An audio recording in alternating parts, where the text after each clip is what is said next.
كتير ناس بتستنى رمضان مشان ترفع ايديها وتقول يا رب، مشان أحلامها وحاجاتها وأمانيها تقضى، ومشان يغفر ذنبها بالطبع. لذلك شوف، رمضان على الأبواب، ما في غير أيام قليلة ورح نفوت برمضان. إذا بدك حاجتك تقضى، إذا بدك دعائك يستجاب، إذا عندك أماني بدك إياها تتحقق بأسباب أو من غير أسباب، وإذا بدك ذنبك يغفر، تابع هالمقطع للآخر لتعرف كيف تدعي رب العالمين وبأي ساعة وأيمة تحقق الدعاء بليلة القدر. وبإذن الله تعالى تطلع بعد رمضان إنسان آخر، تتذكرني بالأيام وتقول استجيبت دعوتي. ويا أحمد إن شاء الله تعالى يا رب تستجاب دعوتك مثل ما استجيبت دعوتي. لكن قبل ما أبدأ بهالمقطع يا أحباب، ساعدوني من خلال اللايك والكومنت والشير، وفعلوا زر الجرس عندكم مشان كل ما نشرت مقطع جديد يوصلكم إشعار. اكتبوا لي بالتعليقات إذا رمضان الماضي كان عندكم دعوات استجيبت ولا لا. بإذن الله تعالى بهالمقطع رح تعرف كيف تدعي رب العالمين بالضبط، وكيف أحلامك وأمانيك تتحقق برمضان. حتى تتحقق أدعيتك برمضان لازم تحقق اللي بده يا رب العالمين منك. الصيام ما بس امتناع عن الطعام والشراب وخلصنا، لا أبدا. ما بس إنك توقف عن أكل وشرب من الصباح إلى المساء، أبدا. ولكن هو عبارة عن 3 أمور. 1، الامتناع عن الطعام والشراب، غض البصر، وحفظ اللسان. لذلك كانوا يقولون دائما اللهم أعنا على الصيام والقيام وغض البصر وحفظ اللسان. قيام رح حكيك عنه بعد شوي، لكن ركز لي على هذه ال3 أمور، لأنه إذا ما أطعت كلامك على الناس، إذا كنت عم تعاني من الغيبة، بعض المجتمعات موبوءة بموضوع الغيبة، موبوءة بموضوع الحكي على العالم. لذلك بدي عهد منك من الآن توقف حكي على البشر. كلنا في عنا شهوة اسمها شهوة الكلام، شهوة اللغو. لذلك إذا وقفت كلام على البشر أبشر بقبول صيامك. ثاني أمر، إذا وقفت النظر وإطالة النظر سواء في الحلال أو في الحرام. رح تقول لي طيب بالحرام نعرف ما بيجوز النظر لأشياء محددة، لكن بالحلال كيف؟ لا تطلع كتير على نعم الله تعالى وزخرف الدنيا. شو معنى زخرف الدنيا؟ يعني مثلا إذا مرت من قدامك سيارة لكزس أو سيارة لامبورغيني أو شيء فارغ الجمال، شيء رائع جدا، لما تطلع عليه خذ لك نظرة اللي هي النظرة الأولى الطبيعية، وبعدين قول يا رب لبيك إن العيش عيش الآخرة. حط إيدك على صدرك وقول نحن قسمنا بينهم معيشتهم، مشان ما يدخل الحسد لقلبك، مشان ما تقول بقلبك ليش هو معه وأنا ما معي، ليش هو عنده أنا ما عندي. هالشيء أيضا ممكن يروح لك ثواب الصيام. فإذا بدك تحقق ثواب الصيام اثبت على هذه ال3 أمور. أولا امتناع عن طعام وشراب بطبيعة الحال. ثانيا وقف كلامك على البشر، لا تحكي بنوب. أي حديث في غيبة ما بس اعرض عنه، سكت الحاضرين حتى لو بدهم يحرجوك. وثالثا غض البصر. والحبيب صلى الله عليه وعلى آله وسلم يبشرنا قائلا من صام رمضان إيمانا واحتسابا غفر له ما تقدم من ذنبه. أبشر بغفران الذنب إذا صمت حق الصيام، إذا غضيت البصر، إذا حفظت اللسان. تاني أمر لازم تعمله بعد الصيام الصحيح، معرفة أوقات استجابة الدعاء. في أوقات استجابة عمومية معروفة خلال العام، مثل بين الأذان والإقامة، ساعة يوم الجمعة، مثل بعض الأوقات اللي بتعرفها إن كان من أهلك أو من أحبابك. طيب ما هي أوقات استجابة الدعاء في رمضان؟ أول وقت لاستجابة الدعاء في رمضان أثناء صيامك وقبل إفطارك، يعني وقت بدك تفطر، وقت بأذن المغرب. ليش؟ يقول الحبيب صلى الله عليه وعلى آله وسلم 3 لا ترد دعوتهم، ومنهم الصائم حتى يفطر. بلفظ الحديث يقول الصائم حتى يفطر، يعني أثناء فترة صيامك. وتاني وقت الصائم حين يفطر، يعني وقت بأذن المغرب بدك تفطر. لا تاكل لقمة بسرعة، اصبر وارفع ايديك وادعي. فلما تفضل الدعاء على الطعام وإن دخل موعد الإفطار تلاقي دعائك أهم من الأكل والشرب، تقربك لله أهم من الأكل والشرب، أمانيك وأحلامك أهم من الأكل والشرب.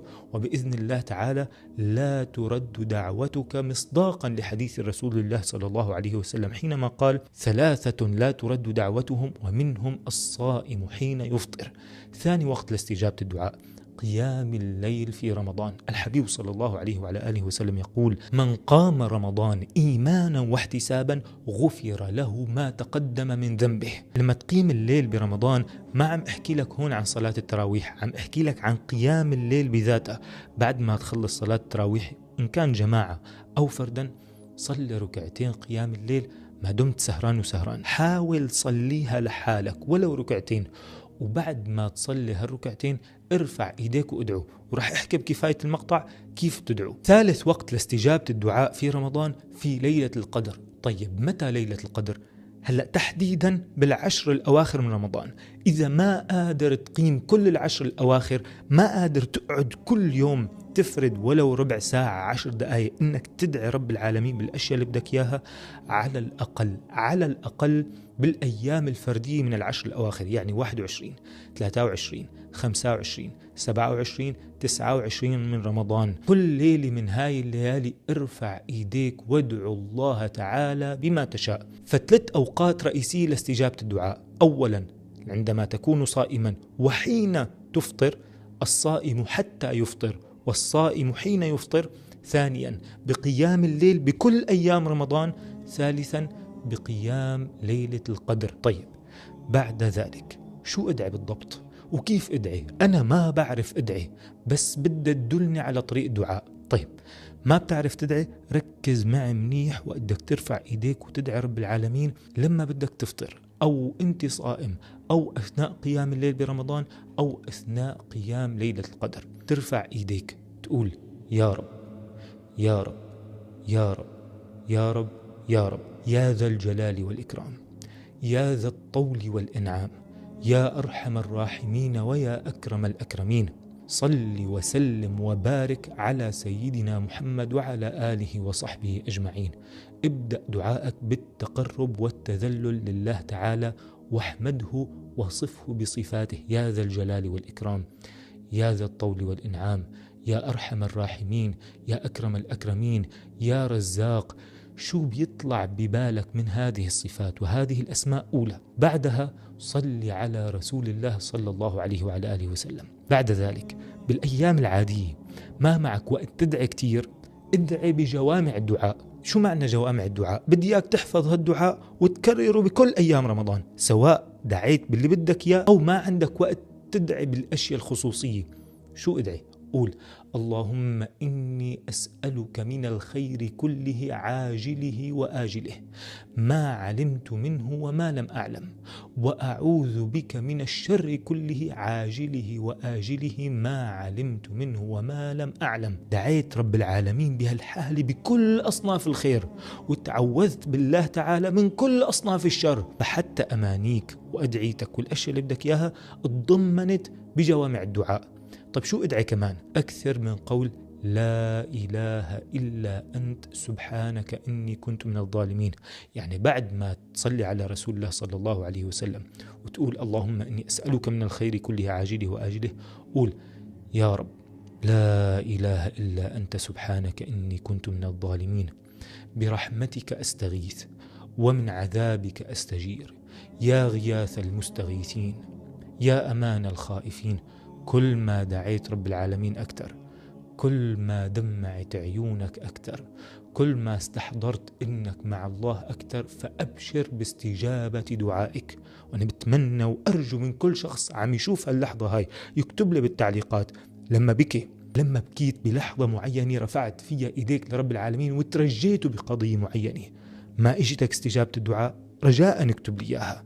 يا سيدي، إذا بدك استجابة الدعاء خلي عيونك تبكي، وإذا بدك تكون من الناس الذين يظلهم الله في ظله يوم لا ظل إلا ظله بيوم القيامة، وبتقول الأنبياء في نفسي إلا رسول الله صلى الله عليه وسلم يقول أنا لها فيشفع لنا، بهاليوم هذا تكون الحرارة قوية جدا، والله تعالى يظل بظله أصناف محددة من الناس، ومنهم رجل ذكر الله خاليا ففاضت عيناه. حتى لو كنت أنثى بإذن الله تعالى يظلك الله في ظله يوم لا ظل إلا ظله. لفظة رجل في بعض الأحيان لا تستخدم من أجل تحديد الجنس، يعني ذكر أم أنثى، ولكن من أجل تحديد الذي يستخدم قدمه. فالنبي صلى الله عليه وسلم وصف السيدة عائشة بقوله: عائشة امرأة رجلة، يعني مثل ما نقول اليوم أخت رجال، يعني قد حالة. ارفعي إيديك وادعي رب العالمين، ورب العالمين يكرمك بأن تكوني من الذين يظلهم في ظله يوم لا ظل إلا ظله، والله تعالى كريم رؤوف رحيم. فلما تدعي رب العالمين أولا بهذا الجلال والإكرام، ثم بالصلاة على رسول الله، ثم بجوامع الدعاء، وتقول لا إله إلا أنت سبحانك إني كنت من الظالمين، احفظ أكرر بكل أيام وليالي رمضان. فإذا فتنا بالعشر الأواخر من رمضان وليالي القدر، أرجوك ثم أرجوك لا تضوع الدعاء. لا تقول أنا تعبان، لا تقول ما معي وقت، لازم تفضي وقت مشان هالأمور. إذا بدك تحقق أحلامك أمانيك، إذا بدك تتزوج من امرأة بتحبها، إذا بدك توصل للدرجات العليا، إذا بدك أحلامك تتحقق بدون أسباب، ما بتعرف كيف رب العالمين بيسر لك السبل وبيفتح لك الطريق، أرجوك فضي حالك بالعشر الأواخر من رمضان. يقول الحبيب صلى الله عليه وسلم في ليالي القدر: من قام ليلة القدر إيمانا واحتسابا غفر له ما تقدم من ذنبه. وعد من رسول الله صلى الله عليه وسلم أن ذنبك سيغفر إذا قمت ليلة القدر. فلا تقول ماني فاضي، المغفرة بأمر الله تعالى وبإذنه بوعد من رسوله صلى الله عليه وسلم حصلناها. طيب كيف بدي حصل الأماني أو الأحلام اللي بدي إياها؟ كل يوم بليلة من ليالي القدر سجل بالورقة والقلم شو بدك تدعي رب العالمين يحقق لك. كل يوم تذلل لله تعالى وخلي عيونك تبكي وانت عم تدعي رب العالمين. فتبدأ بالدعاء بيا رب يا رب يا رب يا رب يا رب، يا ذا الجلال والإكرام، يا ذا الطول والإنعام، يا أرحم الراحمين، يا أكرم الأكرمين، صل وسلم وبارك على سيدنا محمد وعلى آله وصحبه أجمعين. اللهم إني أسألك الدرجات العلى في المدرسة أو في الجامعة. اللهم إني أسألك علما وعملا من عندك. اللهم يا رب أسألك راتبا عاليا. اللهم أسألك الزواج من امرأة يا رب أعجبت بها ولكن لن أعصيك بها. ادعي رب العالمين حتى بالشاب اللي بدك إياه، احكي المواصفات اللي بدك إياها بالضبط. بدك إياها جميلة، قول يا رب إني أسألك فتاة طيبة ذات وجه القمر تحفظ لي شرفي وتكون على نهج وخطى الصالحات يا رب، فيكون ابني منها صالحا يا أرحم الراحمين. بدك رجل صالح، ادعي رب العالمين وقولي اللهم إني أسألك رجلا يكون سندا ومددا وعضدا لي. اللهم يا رب يحسن قوامتي. ادعي وقولي الشيء اللي بدك اياه بالضبط. بدك العلامات العالية، بدك العمل اللي بدك اياه، ادعي قولي له يا رب بدي 100% بالفحوصة. رب العالمين بحب إذا انت انقطع خيط حذائك ترفع ايديك وتقول يا رب يضبط معي هذا الخيط. رب العالمين بحب تسأل الأشياء من أتفه الأشياء إلى أعظم الأشياء، من ملح طعامك على الطاولة للفردوس الأعلى من الجنة. لذلك ارفع إيديك وادعي بكل ليلة من ليالي رمضان أو من ليالي العشر الأخير من رمضان شو بدك بالضبط، وبأمر الله تعالى تتحقق أدعيتك. بعد ما تدعي اللي بدك إياه حط إيديك على صدرك وقول صلى الله على سيدنا محمد وعلى آله وصحبه وسلم، واقرأ الفاتحة. الفاتحة هي إحدى السور العظيمة، فبها يفتح الله عليك، وبإذن الله تعالى بالصلاة على رسول الله وبالتذلل لله وبسورة الفاتحة يقبلك الله تعالى ويستجيب لك دعاءك. نحن بكل أذان نسمع وبعد كل فرض صلاة نقول الله أكبر. الله أكبر من إيش؟ من ذنبي، من خطيئتي، من نسياني، من تقصيري، من كل شخص مكر بي. الله أكبر من الشيطان اللي عم يحاول يوسوس لي، من نفسي اللي عم تحاول تضوعني. فلا تقول خطيئتي أكبر من مغفرة الله تعالى، بل قل رحمة الله ومغفرته وكرمه أكبر من تقصيري، وسيقبلك ويستجيب لك دعاءك. إذا عندك تجربة برمضان لاستجابة الدعاء اكتبها بالتعليقات بإذن الله تعالى.